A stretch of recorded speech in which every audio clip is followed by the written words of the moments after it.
Ny azo fijaliana. Tantaran' Jesosy teo amin'ny azo fijaliana. Zavady raha afaka janona kely. Voalohany indrindra,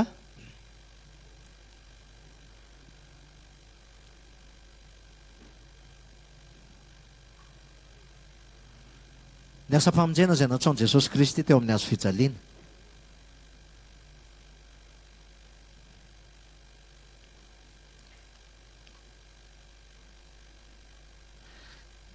Jesosy Kristy rehefa teo amin'ny azo fijaliana, ity image ity dia tokony ho azontsika hoe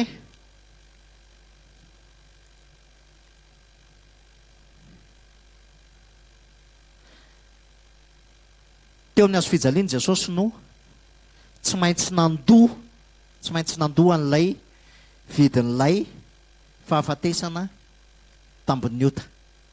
Nalohan'i Jesosy teo amin'ny azo fijaliana ny vidin'ny fahafatesana tambon'ny ota. Ary teo amin'ny azo fijaliana ny zavatra nitranga teo amin'ny azo fijaliana dia tadio tsara fa Jesosy Kristy rehefa teo amin'ny azo fijaliana dia nisy teny maromaro nyteneniny teo amin'ny azo fijaliana teo.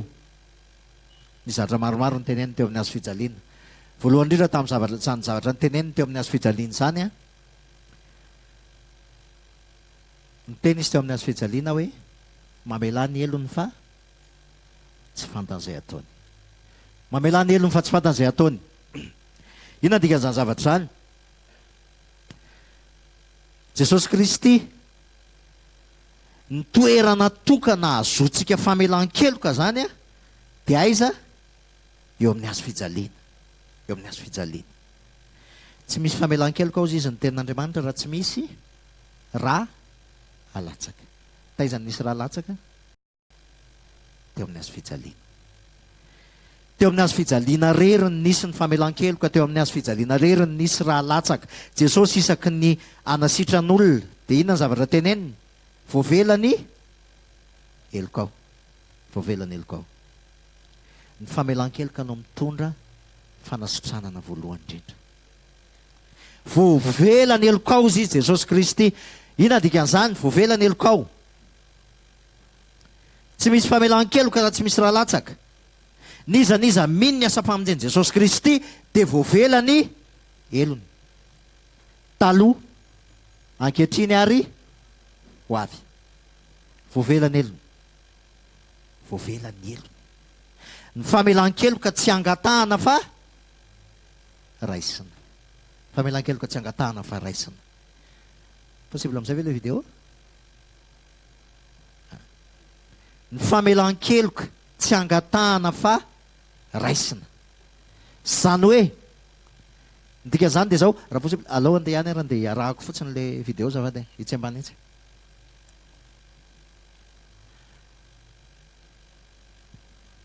Teo amin'ny azo fijaliana Jesosy jerentsika fotsiny aloha dia rehefa avy eo averiko hazavaina ilay izy. Ny soratra teo amin'ny azo fijaliana ny anaran'Andriamanitra. Dia avy eo Jesosy niteny mamela ny elony ozy izy fa tsy fantan'izay ataony. Mamela ny elony fa tsy fantan'izay ataony.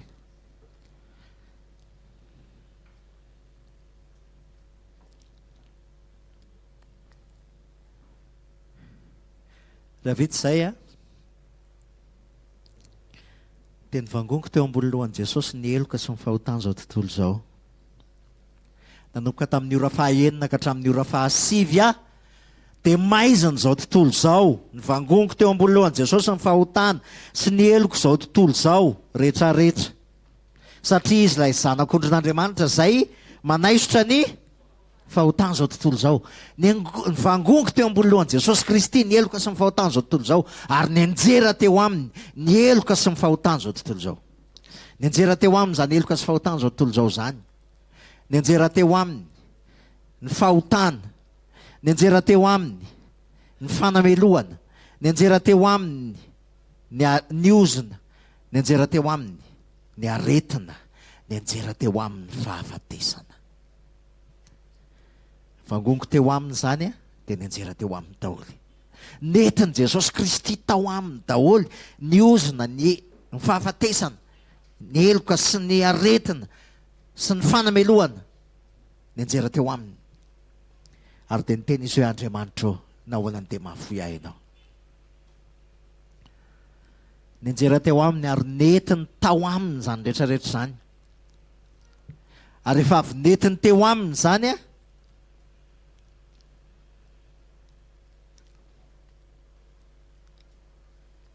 rehefa avy netiny teo aminy zany, nandritry ny adiny 3 maizina ny tany aman-danitra ozy izy tamin'ny ora fahatelo ka hatramin'ny ora fahasivy. Dia rehefa netiny teo aminy zany rehetrarehetra zany vita izay adiny 3 zay, nenjera latsaka tamin'ny tany ny rany, na nadio latsaka tamin'ny tany ny rany. Dia rehefa netiny teo dia niteny amin'izay izy hoe vita. Niteny izy hoe vita.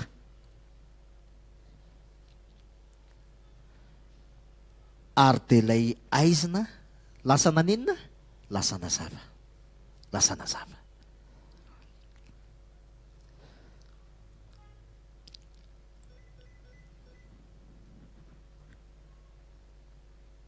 Tsy mbola maty Jesosy tamin'ny fotoana io, tsy mbola nanolotra ny aina izy. Fa rehefa vita avy niteny izy hoe vita, niteny izy hoe vita, dia niteny izy avy eo hoe raha io ampelantananao no atolotry ny fanahiko. Anazava kely io fotsiny ny azavaiko ao anatin'ity zavatra ity. Tadio revana fa Jesosy Kristy tsy maty noho ny fahotantsika. Satria raha maty noho ny fahotantsika Jesosy Kristy dia inona zany zavatra nitranga? Raha nazera teo aminy daholo ny heloka sy ny fahotany zao tontolo zao dia inona nahafaty azy? Dia inona zavatra nitranga? Tsy vita amin'ny famonjena. Lasa voatery tsy maintsy naverina ny sorona. Naverina indray ny sorona. Fa tamin'ity iray mitoraka ity ny Jaona toko 7:10 dia zao ny teniny aho hoe manana fahefana hanolotra ny aiko ary manana fahefana akazo indray. Tsisy nizaniza ozy izy, mahaisotra ny aiko amiko, manana fahefana hanolotra ny aiko ary manana fahefana akazo indray. Nazera teo amin'i Jesosy Kristy ny heloka sy ny fahotany zao tontolo izao nandritry ny adiny 3. Fa nahafaty azy sa tsy nahafaty azy? Tsy nahafaty azy, fa izy nanolotra ny ainy. Satria manana fahefana akany. Anolotra ny aiko ary manana fahefana akazo indray ozy izy. Izy nanolotra ny ainy. Nazera teo aminy ny heloko ny fahotako, ny heloko ao ny fahotanao. Fa tsy nahafaty an'i Jesosy Kristy fa izy no nanolotra ny ainy. Ngeza be zany. Tamin'ity indray mitoraka ity, teo amin'ny hazo fijaliana, na nazera tamin'i Jesosy Kristy ary ny heloka sy ny fahotany zao tontolo zao. Tsy nahafaty azy zany fa izy no nanolotra ny ainy. Dikan'izany dia zao, lehibe lavitra noho ny heloka ao sy ny fahotanao Jesosy Kristy ilay sorona tamin'ity indray mitoraka ity. Lehibe lavitra noho ny fahatezeran'Andriamanitra Jesosy Kristy ilay sorona. Ka nininona heloka ao, nininona fahotanao, nininona na inona olanao, na inona zavatra rehetretinao fa lehibe eo amin'ny fiainanao, tsy lehibe no Jesosy Kristy ilay nanolotra ny ainy teo amin'ny hazo fijaliana zany. Zavatra ngeza be mila azontsika izay androany. Na inona heloka ao, na inona fieritreretanao hoe za tafasaraka tamin'Andriamanitra, na inona eritreretinao hoe fa ngamba Andriamanitra mikapoka anahy satria izao ny zavatra mitranga amin'ny fiainako, ngamba tsia. Lehibe lavitra no ny olanao, no ny heloka ao sy ny fahotanao, no izay zavatra mitranga eo amin'ny fiainantsika. Lehibe lavitra no izany Jesosy Kristy ilay sorona teo amin'ny hazo fijaliana ary nanazera teo amin'ny aran'ny zavatra rehetrarehetra. Dia tsy nahafaty azy fa izy no nanolotra ny ainy. Lehibe lavitra Jesosy. Voavela ny heloka ao. Za tia teny an'izany androany. Voavela ny heloka ao. Satria tsy misy famelan-keloka raha tsy misy raha latsaka. Lehibe lavitra, voavela ny heloka ao. Tsy angatahana amin'ny famelan-keloka fa raisina satria efa vita 2 taona lasa. Voavela ny heloka ao. Taloha ankehitriny aroavy. Voavela ny heloka ao. Raha inonao zany androany, indro ny zanak'olona hitady sy hamonjy ny very. Zay very raha matsiaro very ianao, androany Jesosy miteny voavela ny heloka ao. Voavela ny heloka ao. Ny voalohany indrindra amin'ny asa-pamonjeny Jesosy Kristy dia mifahazonantoka fa voavela ny heloka. tsy kristianina ianao raha mbola tsy mahatsiaro hoe voavela ny eloko ao. Zay no dingana voalohany maha-kristianina, voavela ny eloko ao. Raha tsy mbola mahatsapa an'izany ianao androany hoe voavela ny eloko, tsy noho ny ataoko, tsy noho ny zavatra ataoko, tsy noho ny zavatra, tsy noho ny asa ataoko, tsy noho ny azakazaka ataoko, tsy noho ny fandoliako, tsy noho ny ranomaso alatsako, tsy noho ny fifonako, tsy noho ny fibebahako, tsia noho ny asa mpamonjena vitany Jesosy Kristy nalatsany teo amin'ny hazo fijaliana, voavela ny eloko ao. Zay ny point de départ amin'ny fiainana kristianina. Point de départ hoy aho, satria mbola hitoy zay rehefa avy eo. Point de départ, ny olona zany mahatonga tsika ao amin'ny tsy haiko nareo zay protestanta fa zay tamin'ny andro nandraisana fanasan'ny tompo nanao litanian'izany, voavela ny eloko azoko ny famonjena, voavela ny eloko azoko ny famonjena. Tamin'izany fotoan'izany nanao litanian'izany fa tsy nafantatra hoe inona ny herin'izany, herin'izany asa mpamonjena, ny famelan-keloko nataon'i Jesosy Kristy zany. Tsy nahazo an'izany. Voavela ny eloko azoko ny famonjena, voavela ny eloko azoko ny famonjena. Iainanao ve zany? Zay ny point de départ amin'ny fiainana kristianina. Voavela ny eloko ao. Tsy angatahana tsony zany fa raisina, satria efa vitan'i Jesosy Kristy teo amin'ny hazo fijaliana. Zay ny voalohany zay, voavela ny eloko ao. Faharoa manaraka an'izay, ny asa mpamonjena nataon'i Jesosy Kristy tsy vitany namela ny eloko ao izy, fa nalevina izy ary nitsangana tamin'ny maty. Nitsangana tamin'ny maty, midika inona zany hoe nitsangana tamin'ny maty izy? Resiny fahafatesana. Ninona endrim-pahafatesana eo amin'ny fiainanao? Na inona raha tsy natsangana tamin'ny maty Kristy ozy izy ny tenin'Andriamanitra, foana ny toro-teninay ary mbola ao anatin'ny fahotanareo ihany ianareo. Tsy tantara zany, tsy tantara averimberina zany, fa zavatra iainana zany. Voavela ny eloko ao, nitsangana tamin'ny maty Kristy ary resy ny endrim-pahafatesana rehetra eo amin'ny fiainanao. Nyraisin'Andriamanitra ny fahefana zay endrim-pahafatesana rehetra zay nitantaraintsika teo tamin'ny tapany voalohany teo. Ny fahefana rehetra niraisiny de niverina nalainy teo aminy, ary manomboka eo resy ny fiainana ny fahafatesana. Mety misy endrim-pahafatesana androany eo amin'ny fiainanao, fa tadio fa Jesosy efa niteny hoe vita. Resy zay endrim-pahafatesana rehetra, ary tsy vita nitsangana tamin'ny maty Kristy, niakatra tany an-danitra izy, nameno ny zavatra rehetrarehetra, ary rehefa avy eo izy nidina, ary rehefa niverina izy. Ianao efa niaro-nomboana tamin'i Jesosy teo amin'ny hazo fijaliana, fa rehefa niverina izy de lasa tsy ianao tsony ny velona fa Kristy mivelona ao anatinao. Olona vaovao. Raha misy olona ao amin'ny Kristy de lasa olom-baovao izy. Lasa tsy ianao tsony ny velona fa lasa Kristy mivelona ao anatinao. Voaompo niaraka tamin'ny Kristy teo amin'ny hazo fijaliana ianao. Kristy ny lasa velona ao anatinao. Ary io ny tena atao hoe fiainana kristianina. Kristy velona ao anatinao. Tsy kristianina ianao raha tsy Kristy ny velona ao anatinao. Kristy ny manjaka, miaina, ary izy ny manapaka, mandidy, manao ny sitrapony amin'ny alalanao. Zay ny atao hoe Kristy velona ao anaty. Zay ny fiainana kristianina. Izy ny velona ao anatinao, izy ny manao zavatra rehetra, izy izay nandresiny ny fahafatesana, izy izay namela ny eloko ao, izy izay manana ny droit de vie et de mort aminao, satria namela ny eloko ao izy ary maty teo amin'ny toeranao, nanolotra ny ainy teo amin'ny toeranao, nitsangana tamin'ny maty izy ary izy ny velona ao anatinao. Izy ny tomponao, izy ny tompon'ny fiainanao. Zay ny atao hoe filazantsara. Mazava ve tompoko? Raha tena kristianina tsika de velona ao anaty, voavela ny elokontsika aloha. Zay isaky manontany kristianina manontany, voavela ve ny eloko? Zay ihany, vao manontany a voavela ve ny eloko raha vao mianahana. Tsy izy zay. Tsy izy zay. Satria ny asa mpamonjena tsy miankina amin'ny zavatra nataoko. Raha ankiniko amin'ny zavatra nataoko ny asa ny famelan-keloko, voavela sa tsy voavela? Tsy izy voavela tsika naray aza. Fa ny asa ny famelan-keloka tsy vokatry ny nataoko. Tsy satria manao fahafolo-karena, tsy satria manao asan'Andriamanitra, tsy satria mpianatra, satria zao, satria hoy mamorona an'ity satria rehetrarehetra ity. Non. Voavela ny eloko satria maty ho aty eo amin'ny hazo fijaliana Jesosy. Tsy misy famelan-keloka raha tsy misy raha latsaka. Voavela ny eloko. De voavela ny eloko ao. tsy ampanangatanana fa sao dia anahirana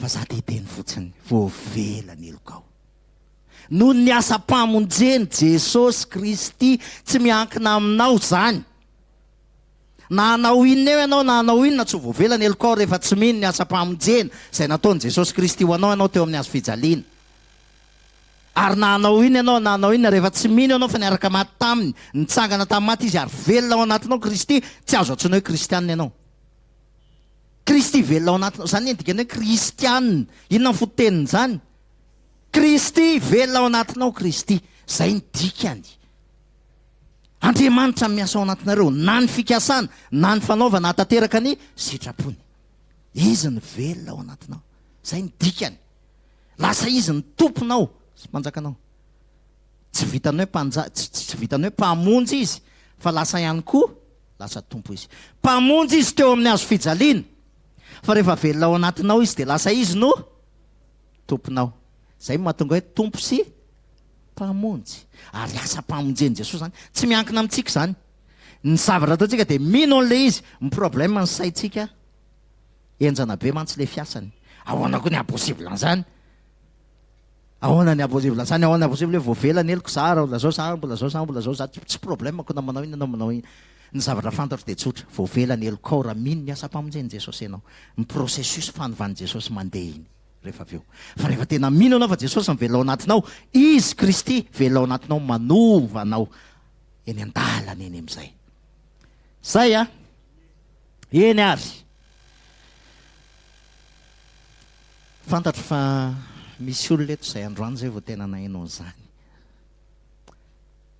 androany zay vao tena nahainao zany dia za androany a hivavaka manokana ao anareo a zay androany zay vao nahainao zany raha androany nareo vao nahainao zany niditra teo ianao tsy fantatrao hoe voavelany elokao na tsy voavelany elokao niditra teo ianao tsy nahazo antoka hoe efa azoko ny fiainana mandrakizay ary efa voavonjy aho voavelany eloko Kristy mivelona tao anatiko tsy nahazo antoka an'izany ianao foka teo niditra teo fa zao kosa hivavaka ao anao ozy izy ny tenin'Andriamanitra hoe raha manaiky an Jesosy Kristy amin'ny vavanao ianao ary mino ny fonao izy izy fa Andriamanitra efa nanangana azy tamin'ny maty dia ovonjeny ianao izy izy amin'ny vavanao ny ekena ary amin'ny fo izy izy nohinoana amin'ny vavanao ny ekena azona fahamarinana ary amin'ny fo nohinoana amin'ny fo nohinoana azona fahamarinana amin'ny vavany any ekena ozy izy azona famonjena amin'ny vavany any ekena azona famonjena eninao zay teny zay ny teniny amin'ny finoana zay torianay ozy izy Paoly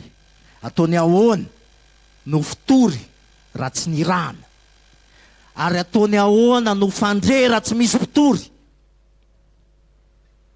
fa ny finoana ozy izy dia avy amin'ny toriteny ary ny toriteny dia avy amin'ny teniny Kristy zany amin'ny toriteny zay torianay dia ny amin'ny asa-pamonjeny Jesosy Kristy ny asa-pamonjeny Jesosy Kristy zay mamonjy ianao zay manafaka anao hiala amin'ny maizina ao amin'ny fahazavany mahagaga androany raha inonao zany raha ekenao zany asa-pamonjeny Jesosy Kristy zany za tsy hampanangana anao za tsy hampanangatanana anao fa miondre eo am-pitoerana eo hivavaka ao anao a miondre eo am-pitoerana eo zay zavatra eninao androany dia ekeo ary eo am-bavanao ianao no miteny zay teneninao amin'i Jesosy Kristy fa ny zavatra fantatro ary tiako azonao tsara androany dia voavelany elokao efa niara-nomboana tamin'i Jesosy Kristy tamin'ny hazo fijaliana ianao efa niara-natsangana tamin'i Jesosy Kristy tamin'ny maty ianao ary tsy ianao tsony nivelona fa Kristy nivelona ao anatinao niala tao amin'ny maizina ianao ao amin'ny fahazavany mahagaga maty ilay Adama voaloha ary nitsangana tonga ilay Adama farany zay nanalanao hiala tao amin'ny maizina ao amin'ny fahazavany mahagaga zay ateraky ny nofo dia nofo zay ateraky ny fanahy kosa dia fanahy zay ateraky ny fanahy dia fanahy ateraky ny fanahy n'Andriamanitra ianao raha tena mino zany asa-pamonjeny Jesosy Kristy zany Jesosy io eninao fantatrao ny tsirairay eto Jesosy fantatrao ny any anatin'ny fony any ataony ahoana no fino raha tsy misy mpitory ary ataonay ahoana koa no fitory raha tsy misy mpaniraka maniraka ianao Jesosy mampiteny ianao Jesosy dia ny teninao ny nambara. Ny finoana dia avy amin'ny toriteny ary ny toriteny dia avy amin'ny tenin'ny Kristy. Ny teninao ny nambara Jesosy. Ny asa-pamonjenao, ny asa-pitiavanao ny nambara tamin'ny olona teo. Nisanisa mino an'izany, nisanisa manokatra ny fony androany ka mandray an'izany fahamarinan'izany. Dia ianao ny manamarina ary ianao ny manangana Jesosy Kristy. Ianao ny manangana azy. Ianao no manokatra ny varavaran'ny lanitra. Manala azy ho ao amin'ny fahamaizina ho ao amin'ny fahazavanao. Mba olona vaovao aminao. Jesosy eo mametraka tanteraka eo am-pelantananao. Ary manonona manokana ny hery amin'izao oro izao Jesosy. Ny herin'ny fahefanao sy ny fitsangananao tamin'ny maty Jesosy Kristy Tompo no hiasa mahery ao anatiny. Teninao zany Jesosy. Tsy tompony teny atompo. Fa ianao kosa. Ianao ilay Andriamanitra. Izay ny teny hoe ny teniko dia hainao any mahazo azy ary fahasalamana ho an'ny nofo rehetra. Dia zany teninao zany Jesosy ny proklameko. Satria mahery ianao. Satria mahery ny teninao. Ilay teninao nanangana tamin'ny maty. Ilay teninao manasitrana. Ilay niteny tamin'ny lehilahy izay nipetraka 17 taona teo amin'ny fariany Betesda. Ianao ilay mampanetsika ny rano. Ianao ilay aina. Ianao ilay fahazavana Jesosy. Misaotra indrindra tompony izany fitiavanao izany. Misaotra Jesosy. Ianao no velona ny anatin'ny tsirairay avy izay nanaiky ianao teto. Ianao ny asa ny anatin'ny tsirairay avy. Velona ny anatiny ianao. Velona ny anatin'ny teninao. Dia misaotra Jesosy no izany fitiavanao izany. Amin'ny anaranao Jesosy. Amen. Eny ary. Toizantsika. Manomboka eto ianao nizaniza nanaiky an'izay. Dia zanak'Andriamanitra ny anaranao. Ozy izy ny tenin'ny Paoly hoe fanirahana ao am-potsika ozy izy ny fanahy zanaka azotsika miantso hoe Aba raha eo. Zanak'Andriamanitra. Wow. Zanak'Andriamanitra. Na ny anjely ara tsy nataony hoe zanany. Zay ny identitéako. Na ny anjely ara tsy nataony hoe zanany. Ngeza be zany. Ngeza be zany. Raha fantatrao. Raha azonao tsara. Zanany. Misy mihoatra lavitra noho izany le. Misy loatra lavitra noho izany le. Jereo izy petera fa tsy zavatra mora simba na mora aloha tahaka ny volafotsy na volamena ozy izy namonjenanay namonjenareo tamin'ny fitondran-tena adaly fa ndrasoan'ny Kristy. Ndrasoan'ny Kristy. Rehefa azotsika izay dia iresakitsika. Hoe fa naninona loatra ary kay ny tsy azon'ny vonjena ny anjely. Satria izay ny teny eo amin'ny Hebreo hoe tsy anjely ozy izy no ny vonjeny fa taranak'i Abrahama no vonjeny. Zao no mila azotsika tsara.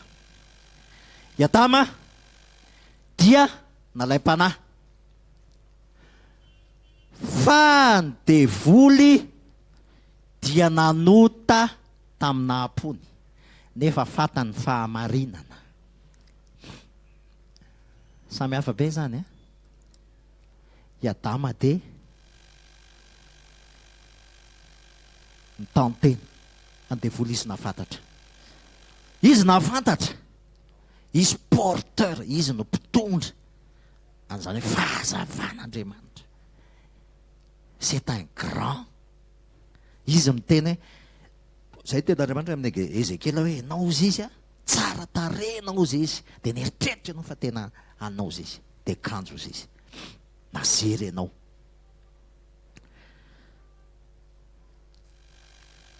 Dikany hoe dikany manota dia rahatela cible. Péché, rahatela cible. ny être spirituel tsy misy seconde chance ry zareo. Tsy misy seconde chance izy satria ny antony tsotra. Matoa izy mihetsika dia inona mampihetsika azy? Fa itsika olombelona ve mahasamy prétendre hoe za matoa mihetsika dia tenin'Andriamanitra daholo manetsika ah? Tsia. Fa izy matoa mihetsika dia inona manetsika azy? Ny parole, satria izy messager. Ny parole daholo manetsika anazy. Amin'ny fotoana izy tsy ahetsika ny parole dia vita izy. Ary satria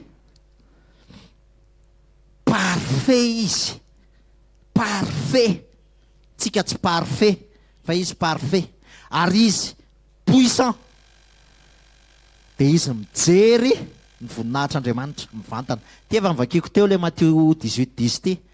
Leo zay zay ny ten'Andriamanitra hoe tandreminareo izy mampalelo andray madinika kely reny fa ny anjelina ozy izy dia mijery an'Andriamanitra mivantana ozy izy. Dia psaume 103:20 tsy hamaky anio tsika fa manjary taraiky fetsika. Ny dikan'izany dia zao: tsy azo vonjena intsony ny anjely satria amin'ny fotoana izy manda an'ilay parole dia very izy. Ary tsy possible amin'ny famonjena anazy satria izy tsy manana inona izy? Tsy manana vatana. Ny famonjena dia tsy maintsy Andriamanitra ny tonga olombelona. Tsy maintsy Andriamanitra ny tonga olombelona amin'ny alalan'ny asa-pamonjena izay nataon'i Jesosy satria nisy an'ilay aina izay natolotr'Andriamanitra. Fa ny anjely indray mandeha ihany ny fitsarana, indray mandeha dia rehefa ny desoir izy dia vita. Tsy azo mivonjena izy. Tsy azo mivonjena izy.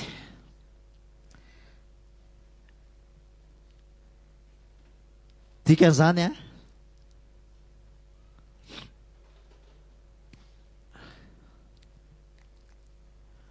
dikany dia zao a,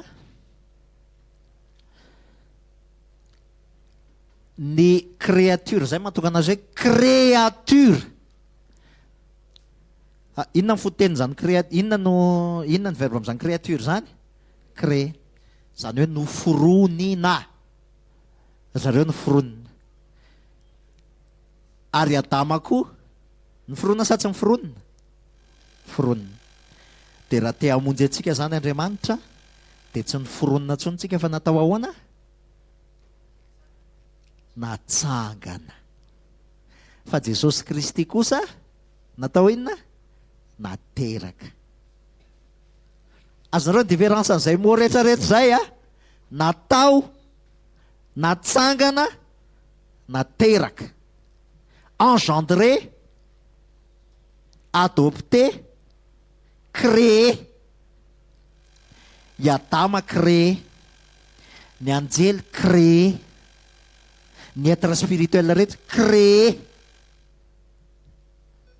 Itsika olombelona izay nateraka ny nofo izy dia nofo, iny ilay créé. Fa izay nateraka ny fanahy kosa dia fanahy, iny ilay adopté. Natsangana. Natsangany ho zanany. Nalefany ao am-pontsika ozy izy mifanahy ny zanaka. Nanangana antsika azotsika miantso hoe Aba raio. Natsangany tsika ho zanany. Zavatra samy hafa be ireo. Zavatra samy hafa be ireo a. Andriamanitra rehefa namorona antsika, ty le sary izay mpanatrika conférence nareo efa mahay an'ity foana. Gloire de Dieu, corps, dia ilay âme mantao anatiny. Dia rehefa nanoty Adama sy Eva dia niala ilay gloire ary tsy afaka mifampiresaka tamin'Andriamanitra intsony. Zay natonga anazy hoe miboridana. Dia niditra ilay fahotana. Dia lasa iny no identitéany. Fa rehefa avy eo kosa rehefa natsanga, rehefa tonga Jesosy Kristy dia indro ny zanak'olon'Andriamanitra izay manaifitra amin'ny fahotana zao tontolo zao, nalany ilay fahotana dia noho ny avy eo natsofiny ao antsika le ao anatsika le fanahin'Andriamanitra izay tompoka aseho izy amin'ny andro fanavotana. Dia naverin'ilay voninahitra. Ao a, jereo fa misy être ity efa ny disparaître tsisy an'ity intsony. I Adama rery no ohatra ity. fa iadama talohany nanota fa ny olombelona rehetra dia ohatra nyity daholo rehefa nandova ity ozy izy Andriamanitra andao tsika amoron'olombelona tahaka ny endrikitsika fa ao amin'ny Genesis 5 dia zao ny teny ao hoe ary Adama ozy izy niteraka olombelona tahaka ny endriny. I Adama rehefa niteraka amin'izay dia tsy ohatran'ity intsony, tsy ohatran'ilay miforon'Andriamanitra ny naterany fa ohatranazy, izany hoe lasa mpanota. Dia nizaniza zanak'olombelona dia ohatr'ity daholo. Rehefa mandray ny asa-pamonjen'i Jesosy amin'izay tsika dia lasa nandray an'ilay fanahin'Andriamanitra izay azotsika miantso azy hoe Aba Raio. Aba Raio. Ya. Manomboka tsika hiresaka amin'izay an'ity. Za mino fa ohatr'ity daholo amin'izay tsika eto. Satria tsy ho azonao tsony ity rehefa ohatra ianao ka tsy zanak'Andriamanitra. Hiresaka tsika ny antsoina hoe finoana. Finoana. Fa ny finoana ozy izy dia fanantenana ny zavatra antenaina ary fanehoana ozy izy ny zavatra tsy hita. Amin'ny dikateny hafa izy io tsy évidence des choses fa tiako be le dikateny raha ohatra hoe amin'ny Martin ngamba ty raha jeso fa raha amin'ny dikateny hafa izy dia zao ny teny ao hoe démonstration ozy izy des choses qu'on ne voit pas. Démonstration satria io ny tena ho resahako rehefa avy eo. Démonstration, l'évidence des choses, démonstration des choses qu'on ne voit pas. Zany hoe ny zavatra tsy hita maso zany évident, miseho. Avaiza ny finoana. Inona ny finoana? Avaiza ny finoana. Io finoana io aloha dia mazava be substance ozy izy des choses qu'on espère. Substance. Io finoana io raha amin'ny tena marina, io lay Kristy mihitsy velona ao anatintsika. Satria Petera rehefa niteneny izy io dia zao ny zavatra niteneny, hitanareo teo amin'ny vavadiny tsara endrika dia nisy an'ilay lehilahy nalemy teo. Dia niala avany izy John teo amin'ny vavadiny tsara endrika. Dia nangataka ilay mpangataka. Dia ozy izy Petera, tsy manana vola ozy izy zay na harena omena anao. Fa zay anananay ozy izy no omena ianao. Amin'ny anaran'i Jesosy ozy izy mitsangana. Inona io nananan'i Petera io? Finoana. Any amin'ny epistiliny Petera manoratra an'io. Epistiliny Petera voalohany. Epistily voalohany epistiliny Petera voalohany zao ny teneny any. Ho anareo zay nahazo finoana tahaka ny anay ozy izy. Ho anareo zay nahazo finoana tahaka ny anay. Zany hoe ilay finoana zany dia fanomezana avy amin'Andriamanitra. Mazava tsara? Ary io ny vokatra voalohany. Vokatra ny fanahy voalohany io rehefa nandray an'ilay Kristy velona ao anatintsika. Io ny voalohany io. La foi. Afaiza ny azonan'izy io? Amin'ny fomba ny azonan'izy io? Inona le Romanina toko 10:9 teo e? Afa amin'inona ny azona azy? Afa amin'ny toroteny. Ary afaiza le toroteny? Toroteny rehetrarehetra ve azona finoana daholo? Tsy ny toroteny rehetra. Fa ny teniny Kristy rery no azona finoana. Vetivety aloha zafady iraitra. Ny teniny Kristy rery. Zany hoe zao zany. Io finoana io ao amin'iza misy an'io finoana io? Ao amin'ny olona izay manana ny Kristy velona ao anatiny. Ary rehefa Kristy velona ao anatiny no miteny amin'ny alalany dia mamoaka an'ilay teny finoana. Zany ny dikan'iny tenen'ny Paoly iny. Ozy izy Paoly, ataony ahoana ozy izy ny fitory raha tsy ny rana ozy izy.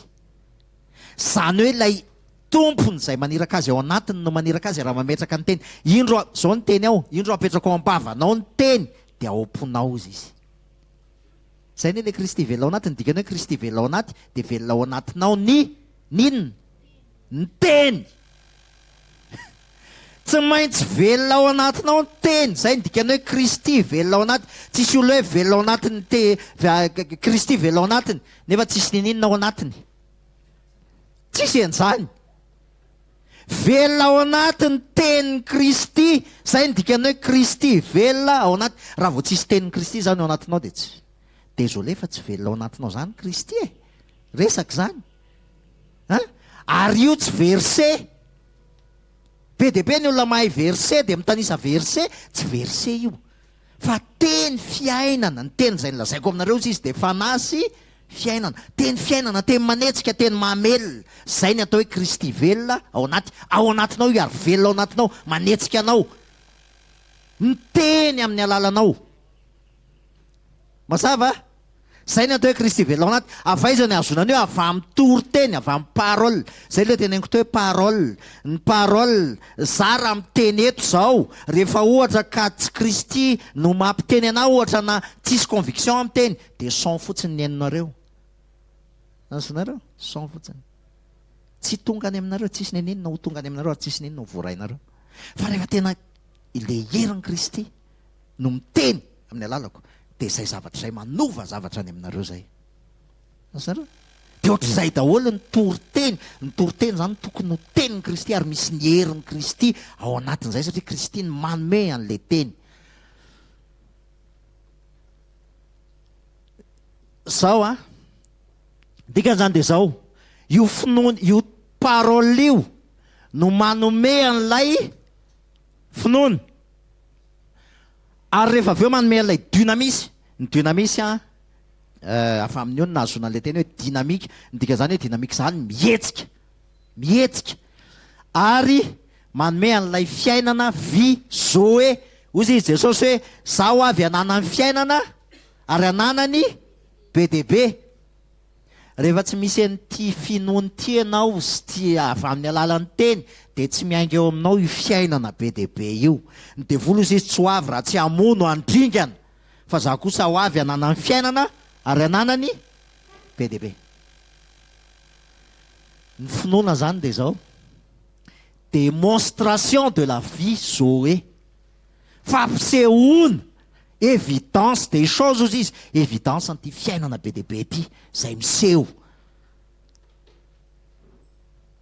Ary io ity tsy resaka hoe manam-bola, manan-karena, maibe, tsy zany ty resaka ity fa fiainana be dia be ho resantsika io rehefa avy eo. Ohatranao zany hoe fiainana be dia be. Fa lasa adikan'ny anina vilana mantsiny ilay izy. Ao anatiny daholo ny zavatra rehetrarehetra fa fiainana be dia be. Ary ny fiainana be dia be voalohany indrindra dia mifitsarana ao amin'i Jesosy Kristy, mitsahatra manam-piadanana. Ninona zavatra mitranga eo amin'ny fiainako? Mitsahatra. Satria nahoana? Satria ilay tompony tompo sy mpanjaka amin'ny mpanjaka, lay namorona an'izao tontolo izao, lay miteny dia misy ny zavatra rehetra. Ino ny velona atao anatiko? Ka raha ino ny velona atao anatiko, inona ny atahorako? Alao hifofofo ny rivotra, alao hisafotofoto izay misafotofoto ny zavatra fantatra. Kristy mivelona ao anatiko. Ary izy rehefa izy no miteny mitsahatra ny tafio-drivotra, inona no mitsanga? Mitsahatra ny tafio-drivotra. Zay fijoroana ao anatin'izay. Zay herin'Andriamanitra zay ny tena zavatra ngeza indrindra. Zay le tena fiainana be dia be.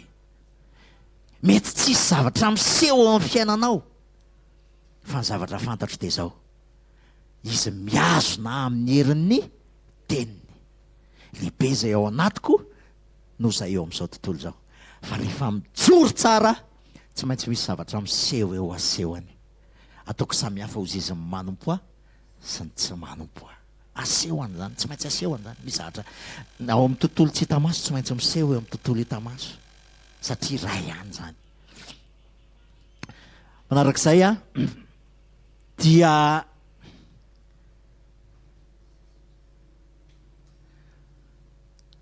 araka ny resantsika teo, avaiza moa ny finoana.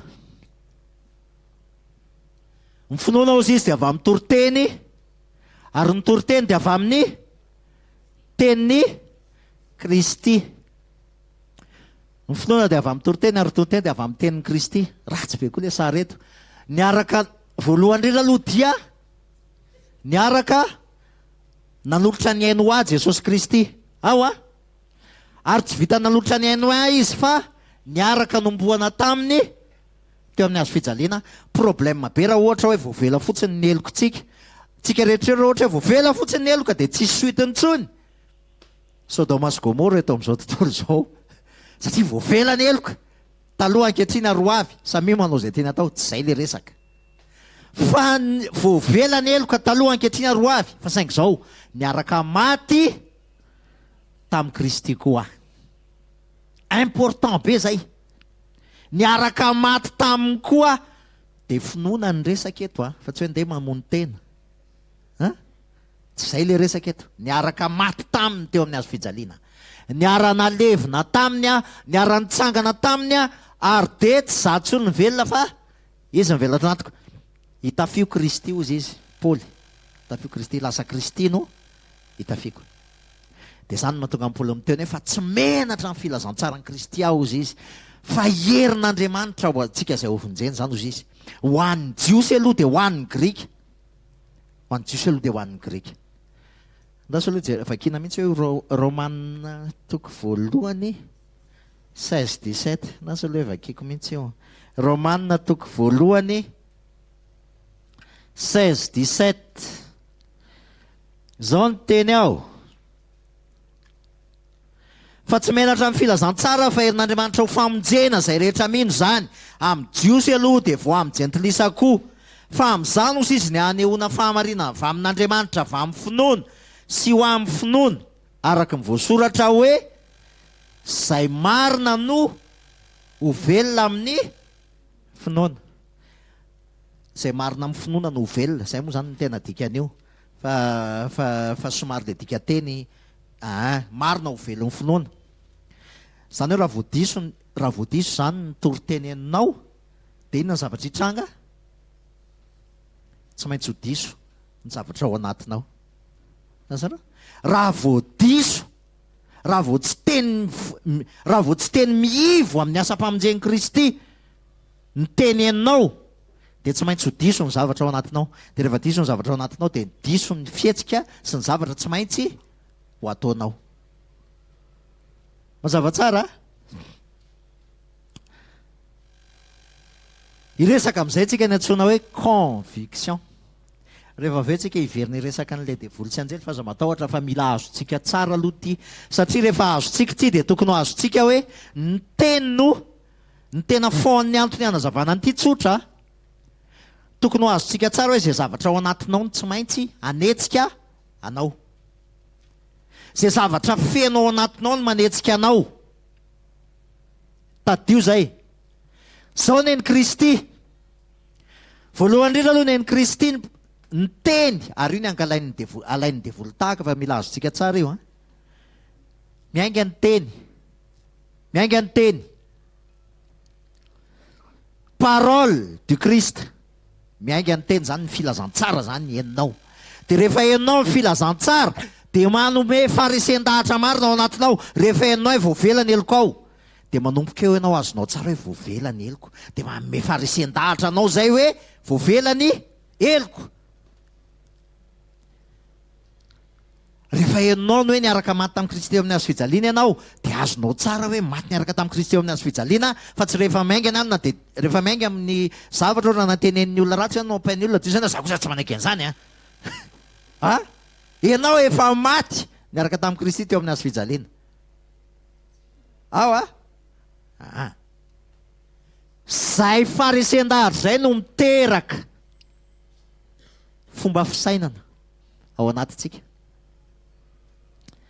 ary zay fomba fisainana zay no miteraka fihetsika ao anatintsika zay ny dikan'ny hoe Andriamanitra miasa ao anatinareo na ny fikasana na ny fanaovana hatateraka ny zay tsisy Andriamanitra miasa ao anatinao zany rehefa tsy misy an'ity resaka zany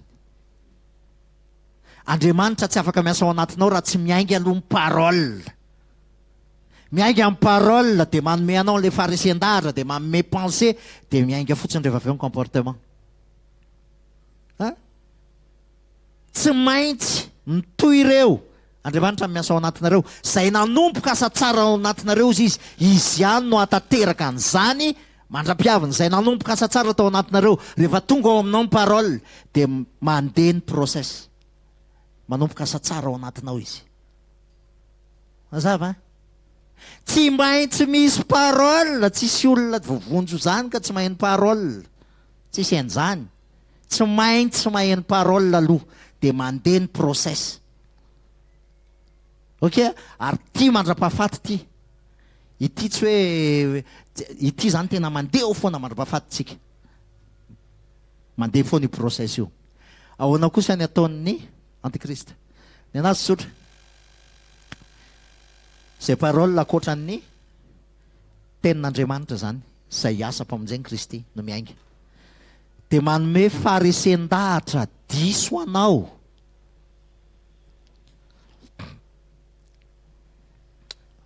Raisiko ohatra ny kahan'ny aretina. Samy hafa tsy inona ny réalité. Ny parole du Krista dia miteny hoe ny diakavoka tamiko no nanasitranana anao. Zay ny teny. Mandefa ny teny, nandefa ny teniny izy mba hanasitrana azy ozy izy. Zany parole zany tsy diso mihitsy zany. Tsy diso zany, ary tsy miova zany. Fa ny parole de doute, lasatsika manao analyzy, lasatsika manao scanner, lasatsika manao radio, dia mahita ao anaty réalité tsika fa misy an'izao. Dia miady ty parole de doute ty sy parole du Christ ty. Mazava tsara. Dia iza no ekentsika amin'ireo. Dia mazava ho azy fa ny mora indrindra amin'ny olona mandray azy dia ity parole de doute ty. Ity mora be mandray an'ity. Satria io réalité. Io hita maso, tsy afaka hidivika kosa io ny zavatra tenen'ny anako, tenen'ny dokotera. Fa ny tenen'ny tenin'Andriamanitra sarotra be mandray azy.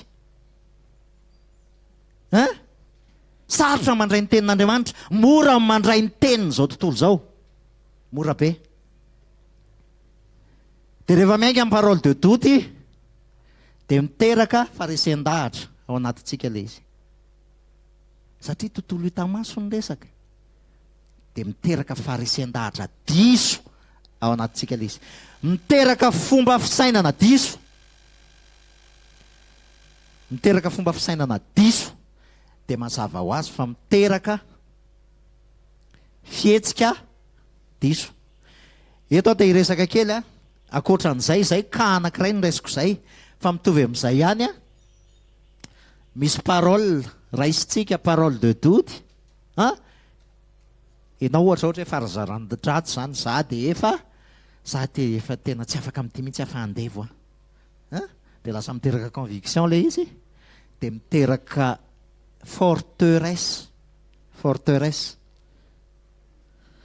fisainana avo ozy izy ao anaty baiboly, dia miteraka comportement ty zavatra ty. Zay zavatra rehetrarehetra zay no mahatonga ny ten'Andriamanitra hoe fa ny fahafatesana sy ny fiainana ozy izy dia eo amin'ny lela ozy izy, eo amin'ny vava. Jakoba miresaka be an'io ozy izy, Jakoba hoe fa afo ny lela ozy izy, tsisy mahafe azy ozy izy. Zay lehilahy ozy izy mahafe an'izany lela zany ozy izy, dia izy ozy izy nitateraka. Izy nitateraka. Satria io parole io ny dikan'izany dia tsotra. Ny parole atsika ve avoaka ny Kristy velona ao anatintsika sa avoaka atsika? Zay le resaka. Mila azotsika tsara zay fa raha vao tsy azotsika zay dia eo no problème. Ny zavatra mivoaka ny vavanao avoakanao ve ianao, le moi, sa Kristy velona ao anatinao mamoaka ny teniny amin'ny alalanao. Satria ny anjely tsy mihetsika raha tsy amin'ny alalan'ny parole. Fa itsika inona ny mampietsika atsika? Itsika ve samy parole du Christ amin'ny mampietsika atsika? Zay ihany ny eto ambonin'ny tany. Rehefa azotsika zay rehefa tena azotsika amin'izay dia tady dio tsara. Ohatr'izao ilay fomba fiasany, io ilay sary io anzay amiako sur Facebook, dia io ny apetraka fa tsy haiko nahazonareo na tsy azonareo ny dikan'io. Fa important be io zavatra io, satria io daholo miconditionné ny fiainantsika eto ambonin'ny tany. Miankina amin'izay ao anatiny, les paroles miconditionné anao ny pensée anao, ary miankina amin'ny pensée anao no mivoaka eo amin'ny vavanao, dia ampitainao any amin'ny hafa. Misy ny antsoina hoe misy ny parole zay manangana fa misy koa ny ekoto koa miankina amin'ny ao anatin'ny fotsika io satria misy ny miaino rehefa avy eo rehefa miaino ny olona dia zay tia ny enona ny enony fa tsy voatery miaino an'ilay parole de Kristy izy dia tadio tsara zany fa processus io dia raha tsy mipense atsika raha vao tsy centré en Christ dia tsy possible mihitsy tsika hamoaka an'ilay teniny Kristy zay ndikany hoe Kristy velao anatiny zavatra rehetra centré amin'i Jesosy Kristy ny fiainako centré amin'i Jesosy Kristy ny fiainako zay mahatonga volony teny hoe raha tsy mijery nitsy zay ozy izy fa nitsita fa nita ozy izy dia vetivety foana fa nitsita ozy izy maharitra mandrakizay Jesosy Kristy ny teny Kristy manome atsika n'ilay au fait raha azontsika izy teo manome atsika n'ilay fo vaovao ilay fo vaovao manome atsika n'ilay pensée ilay fomba fisainana miova amin'ny fanavozana ny saina zay nge ndikany hoe miova amin'ny fanavozana ny saina lasa i Kristy no antony avelomako i Kristy ny centre ny fiainako rehetrarehetra ary rehefa miresaka dia Kristy ny resahako ny asa-pamonjeny Kristy ny centre ny resako fa tsy resaka n'importe quoi tsy resaka lamode na resaka tsy maninona zany za tsy miteny hoe ratsy zany tsy za tsy miteny hoe ratsy zany fa Kristy ny resaka resahako dia zay maheno rehefa avy eo miankina amin'izay miaino mazava eny ary amaraparana amin'izay tsika zay izy rehefa Kristy fa rehefa ohatra ty le vao nytenainiko teo rehefa ohatra ka ny olona zao tontolo zao dia 5 sens ny resahany zavatra sary zavatra ranofo ny zavatra réalité ny zavatra miova ny fahafatesany zay ny resahany eto dia ny pensée toksika azara jereo fa samy hafa be fa azo fijaliana taty fa ty pensée toksika dia mazava ho azy fa rehefa iresaka eto izy dia inona no resahany eto ny réalité ny resahany eto tena le zavatra nitranga le zavatra nitranga zany zavatra resahany réalité nareo vehivavy ny spécialiste amin'ity lahioko zany réalité ny resahany dia mazava ho azy fa miaino écoute nocive dia mitondra inona amin'ilay olona le izy pensée nocive mitondra fahafatesana inona no mivoaka eto amin'ny vavanao eto ny asa famonjeny Kristy ve sa ny réalité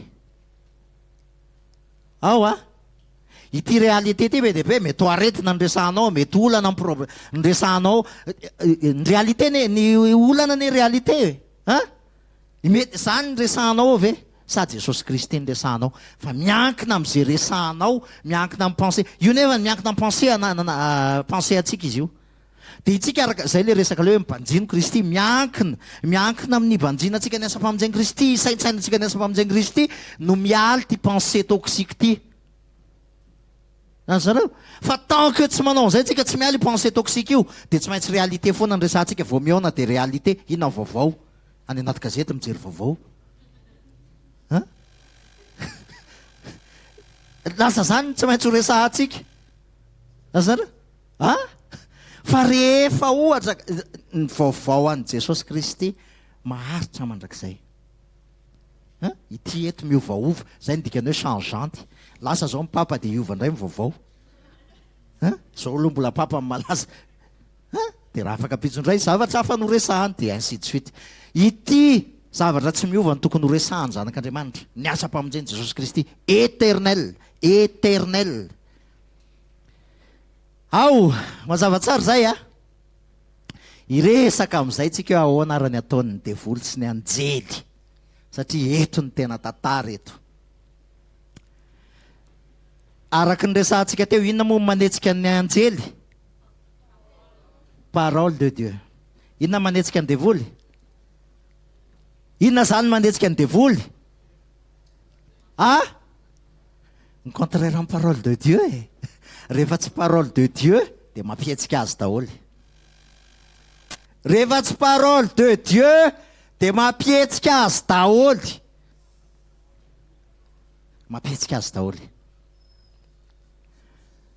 zao ny ao amin'ny tontolon'ny diabolika zany de zao.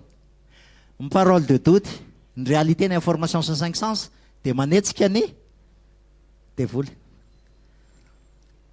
Fa ny parole du Christ tia azavako kely. Ao no izy Jesosy teo amin'ny hazo fijaliana. Ao no izy Jesosy teo amin'ny hazo fijaliana. Vita! Ozy Jesosy teo amin'ny hazo fijaliana. De zao nevany, tena mitranga eo amin'ny fiainanao ve mivita sa tsy mitranga? Ohatran'ny mbola tsy mitranga? Efitranga. Tena miseho eo amin'ny fiainantsika ve le vita ny teneny Jesosy teo amin'ny hazo fijaliana. Ahoana mampiseho n'io vita io? Mampiseho n'io vita io tsotra. Ozy Jesosy. Ozy izy Paul plutôt nampitenenan Jesosy an'ity. Mipetraha eo tanako ankavanako izy izy, mandra-panaoko ny fahavalonao fitoerany tongotrao. Mandra-panaoko ny fahavalonao fitoerany tongotrao. Ohatrany ahoana mampanao ny fahavalo fitoerany tongotra. Tadio tsara fa tsisy afa-tsy parole io. Isaky ny miteny amin'ny alalantsika Kristy velona ao anatintsika de miseho ny vita eo amin'ny tontolo hita maso. Tsy ianao akory no miteny tsy hoe tiako za te hanana BM eo tokotany eo, tsy zay le resaka. De lasa misy BM eo, tsy zay. Za zao misy BM hitako zay tariany tsara zay BM zay, fa tsy sahako ny teny hoe Jesosy amin'ny anaranao. Satria tsy zay le izy. Tsy zay le resaka. Azonareo tsara? Fa amin'ny fotoany Jesosy Kristy miteny ny asa-pamonjeny amin'ny alalanao. Mampiseho soumettre ny zavatra rehetra amin'ny alalanao. Zay le teny satria Kristy velona ao anatinao. De miseho ny efa vita eo amin'ny tontolo hita maso. Zay no mahatonga hoe mifakazara amin'ny tsy to de hiadana ianao. Mila mifakazara amin'le tenin'Andriamanitritsika. Rehefa tena mizatra tsara n'le tenin'Andriamanitritsika, ka Jesosy Kristy no miteny amin'ny alalantsika lehibe zay ao anatinao noho ny eo amin'izao tontolo zao, de ho asehoany fa lehibe tokoa zay ao anatinao noho ny eo amin'izao tontolo zao. Mazava? Tsy misy mahasaraka amin'ny fitiavan'i Kristy rehefa ny parole, rehefa Kristy no mampiteny zany amin'ny alalanao, de tsisy mahasaraka anao amin'ny fitiavan'i Kristy ary ho asehoany zany. Iza no anameloko ao izy de olom-pefidin'Andriamanitra. Andriamanitra ny nanamarina, Jesosy Kristy nefa maty, nitsangana tamin'ny maty ary mipetraka eo ankavan'Andriamanitra. Mifona ao atsika. Rehefa Kristy no mampiteny an'izany iza ny ameloko izy nareo ny sahana ameloko tsesy. Mazava sa tsy mazava? Rehefa Kristy velona ao anatiny no mampiteny, de satria Kristy velona ao anaty parole de Dieu, de metsika ny anjely sy ny tontolo tsy hita maso. Mazava sa tsy mazava? Tsy izany mibaiko anjely, misy fampianarana zay lasa mibaiko anjely. Azonareo? Miantso ny anjely mpiambina sy ny zavatra ohatran' zany, tsia. Tsy miantso anjely tsika, misy fampianarana ohatran'le manao incantation reny, de efa misy heure mantsy le izy hoe amin'izao oro zao mandalo tsy haiko izavy Raphaël Raziel Yalael, tsy haiko izavy ny anaran'le, tsy hay, misy anarany be de be le izy. De misy ora fandalovany, de le rangaty zao ny momba anazy, mikarakara momba ny asa hon'izy ny ray, mikarakara momba ny fahasalamana ny ray, momba ny tsy haiko tsony. De inona ny ataon'le olona? Miandry le ora le olona, de manao incantation izy, de miteny izy. Ary effectivement misy zavatra mitranga amin'ny fotoana iny, satria tsy parole de Dieu ny anetsehany anazy. Azonareo le olana? Fa ny problème de zao raha sanatria ka tsy le devoly tokony ho antsona ny voantso amin'iny aniny iny, de misy zavatra mitranga. Reo bandy mpanao culture tsy reo mahafantatra tsara an'izany, ary zay ny hitandremany rehefa manao ny zavatra io. Fa ny dikany de zao, itsika zanak'Andriamanitra tsy miantso anjely, fa Kristy velona ao anatsika rehefa miteny amin'ny alalantsika, de mietsika ao amin'ny tontolo tsy hita maso, mampiseho an'izay vita eo amin'ny tontolo hita maso. Enjana be ny puissance-any eo. Fa ny problème tsy maintsy Kristy velona ao anaty no miteny, fa tsy tsika. Ary eo ny sarotra, tena sarotra. satria raha itsika kosa aloha no miteny dia manotanteraka ny anjely mety tena mba mahafinaritra ihany vao miteny ahy tonga dia mba tanteraka ny anjely mety tena mba tsara fa so ihany fa tsy nataon'Andriamanitra an'izay so ihany fa tsy nataony an'izay fa asa tsy haiko izay korotana teto amin'ity zao tontolo zao ty tena so ihany fa tsy izay fa raha tsy Kristy velona ao anatintsika no miteny amin'ny alalantsika dia tsisy neninona mihetsika eo. Zay no mahatonga an'ireny teniny Jesosy iray miteny hoe raha miray amiko ianareo izy ka mitoetra ao anatinareo ny teniko angatao izy izay tianareo na inona na inona fa ho azonareo zany. Raha miray amiko ianareo ny dikan'ileo miray amin'i Jesosy zaho ao aminy ary izy ato amiko, zany hoe izy no miteny amin'ny alalanao fa tsy ianao. Mazava tsara izay resaka izay raha tsy izy no miteny amin'ny alalanao dia ndika zany dia zao kosa nefa ny tena zavatra dangereux indray eo anatrehan'izay. Itsika zany isaky ny tsy Kristy velona ao anaty no miteny dia tadidio tsara fa ny zavatra mampihetsika ny anjely dia parole de Christ, fa ny zavatra mampihetsika ny devoly dia izay parole rehetra tsy avy amin'ny Kristy. Donc isaky miteniteny foana ianao dia aza matahotra fa isy zavatra hetsika eo. Mazava sa tsy mazava? Mazava ve? Dia aza miteniteny foana rehefa miteny ny ankizy na niteny zanaka hoe le tsy vaniny ty, isy zavatra hetsika eo. Mazava tsara izay zavatra teny anko izay. Satria rehefa itsika zao tadio tsara fa ny devoly tsy manakisia ao anatin'ny saintsika olombelona. Raha ohatra tsika ka zanak'Andriamanitra surtout aloha, za tsy miteny tsy zanak'Andriamanitra, fa raha zanak'Andriamanitra tsika tsy mananakisia ao anatin'io saintsika io ny devoly, tsy possible zany. Par contre, satria izy efa ela teto dia ny devoly mahafantatra tsy enjery ny fihetsika ao sy ny zavatra rehetra fanaonao, ny zavatra mampitahotra anao, ny zavatra mahafaly anao, ny zavatra mahatezitra anao, fantany daholo hoe raha vao misy an'ity zavatra ity dia tezitra io, malahelo zao io, fantany daholo dia anticipeny fotsiny le izy. Mianticipe izy ohatra manao jeu d'échec izy amintsika, azonareo ohatra manao jeu d'échec izy dominy kely ato dia iny fa mireagira araka le eritreretiny, dia rehefa mireagira araka ny eritreretiny dia dominy kely indray dia ainsi de suite. Dia misy zavatra miseho amin'ny fiainanao dia asehony dia fantany hoe ty raha ohatran'izao dia tezitra, dia tsy maintsy hiteniny ratsy ity mivoaka amin'ny vavany dia vao mainka asiny, dia vao mainka ampiny, ainsi de suite. Dia rehefa miseho le izy rehefa avy eo dia hitanao ianao efa lasa lavitra be, efa tena heninao hoe tena tena efa heninao zany efa lasa lavitra be anao zay vao tonga saina hoe Jesosy inona ary tiana ataoko, satria zay le izay. Fa isaky misy zavatra mitranga, izay mahatonga hoe rehefa misy zavatra mitranga amin'ny tontolo hita maty aza maika, aza mikoropaka, danto-koropaka, banjina ny Jesosy fotsiny aloha. Zay le tsy azonareo rehefa miresaka an'izay, ninona mitranga aloha hitranga zay hitranga, banjina ny Jesosy aloha. Jesosy, inona ny lesona tianao ampianarina amin'izao, inona ny zavatra tiana ho raisiko amin'izao zavatra izao, inona ny zavatra tiana ho ahitsy amiko amin'izao zavatra izao. Zay aloha fa tsy vao miainga ny zavatra Andriamanitra fa inona ty, vita ianao raha vao zay,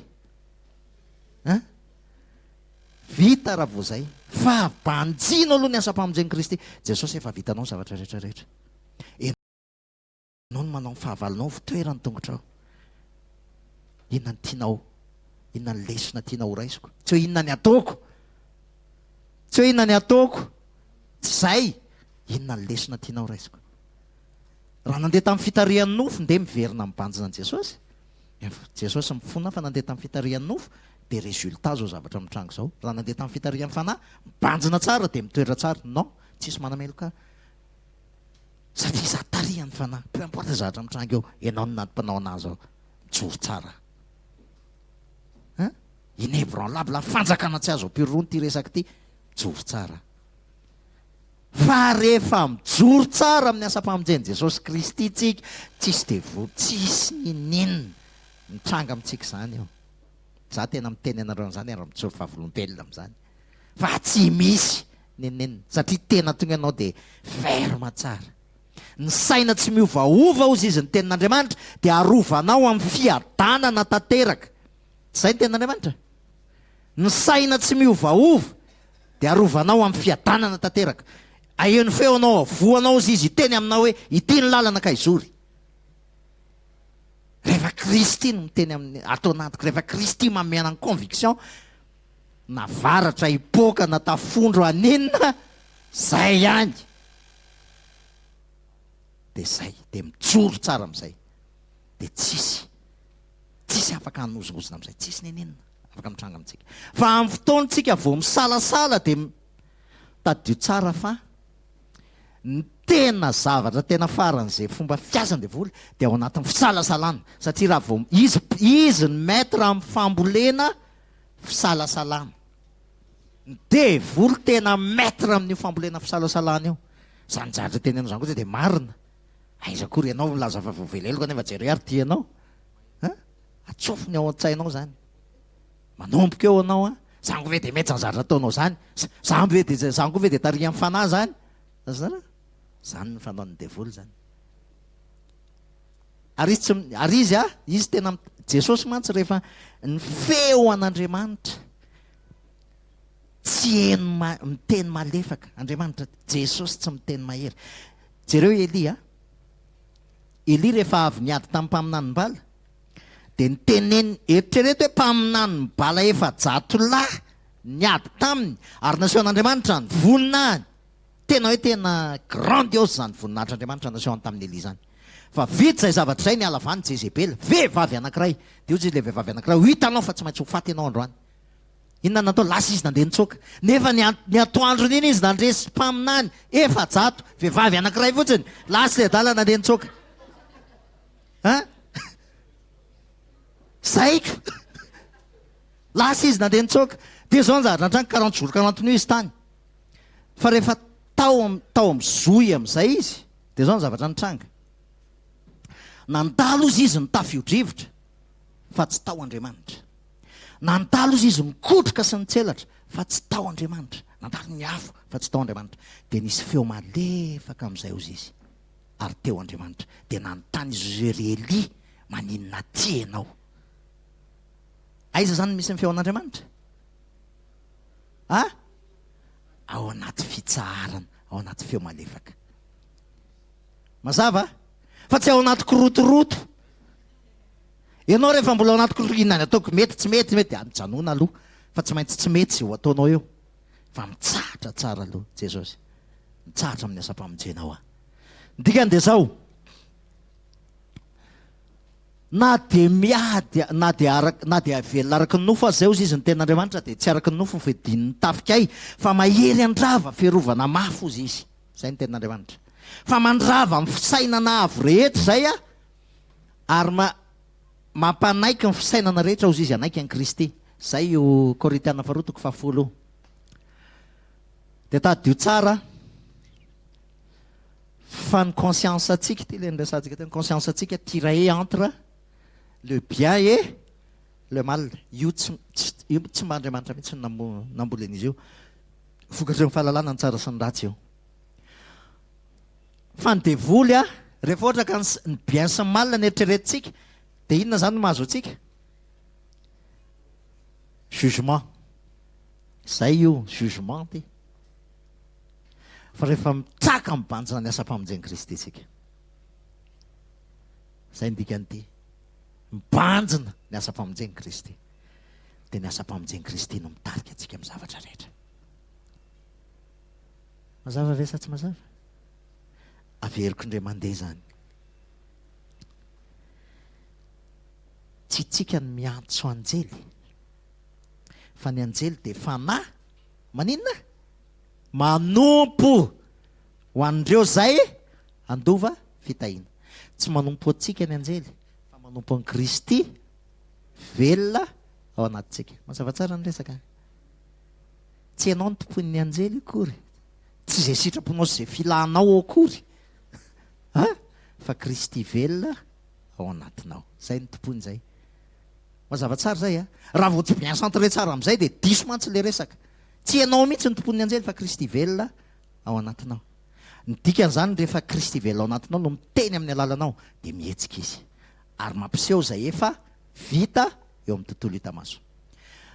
Fa rehefa tsy izy no miteny, rehefa tsy Kristy fa ianao, dia ho asehony devolondray ny contraire ny vita eo amin'ny tontolo hita maso. Azontsika izay. Ny ataon'ny devoly dia mampiseho ny contraire an'io vita io. Asehony foana mbola tsy isy an'izany vita izany ka dia asehony io. Dia ahoana ny ampisehony an'io rehefa ohatra isika miteniteny foana na miteny zavatra contraire ny asa famonjeny Jesosy Kristy dia asehony io. Fa rehefa miteny ny asa famonjeny Kristy tsika ka miproclamer an'io supériorité ny asa famonjeny Kristy io tsika dia miseho amin'ny fiainantsika. Izay efa vita, izay nitenen'i Jesosy teo amin'ny hazo fijaliana. Voninahitra ho an'i Jesosy. Amen.